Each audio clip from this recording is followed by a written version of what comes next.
এই ভিডিওটা করা ছিল শ্রাবণ মাসের শেষ সোমবারে। সোমবারের জন্য শর্মিষ্ঠা সারাদিন উপোস থাকবে বলে ডিসাইড করেছিল।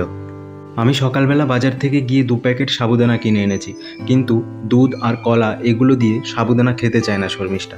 তো আমি ভাবছিলাম সাবুদানা দিয়ে যদি কিছু ঝাল ঝাল বানাই তাহলে হয়তো খাবে।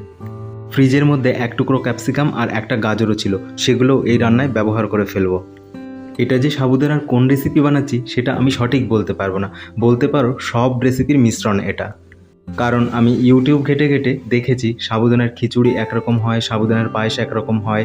তা আমি সেগুলো কোনো কিছুই ফলো করিনি, নিজের ইচ্ছা মতোই বানাচ্ছি এটা। তোমরা নিজেদের মতো এই রেসিপিটার যে কোনো একটা নাম দিয়ে দিতে পারো। ক্যাপসিকাম আর গাজরটাকে টুকরো টুকরো করে কেটে নিয়েছি, আর সকালবেলা বাজারে গিয়ে কিছু কাজু আর কিশমিশ কিনে নিয়েছি, যেগুলোর সবগুলোই রান্নায় ব্যবহার করব। আর এই 2 প্যাকেট আমি সাবুদানা নিয়ে এসেছি, যেগুলো হালকা একটু রোস্ট করে নেব তাওয়ার ওপর দিয়ে। তাওয়ার ওপর একটু ঘি দিয়ে দিয়েছি, তারপর জিরে ফোড়ন দিয়ে দিয়েছি, কাজু কিশমিশটাকে ভেজে নিয়েছি, তারপর গাজরগুলো দিয়ে ভেজে নিলাম, তারপর লঙ্কা ক্যাপসিকাম এগুলো দিয়েও সব হালকা একটু ভেজে নেব। সব সবজিগুলো ভালোভাবে ভেজে নেবার পরে আবার সাবুদানাটা দিয়ে হালকা একটু ফ্রাই করে নেব। তারপর এটার মধ্যে জল দিয়ে দেবো। আর হ্যাঁ, লবণ আর হালকা একটু হলুদও কিন্তু দিয়েছি আমি।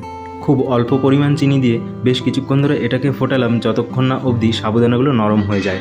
আমি আর ভাই তো ভালোই খেয়েছি, কিন্তু শর্মিষ্ঠা বলছে চিনিটা না দিলেই ভালো হতো, ঝাল ঝাল খেত।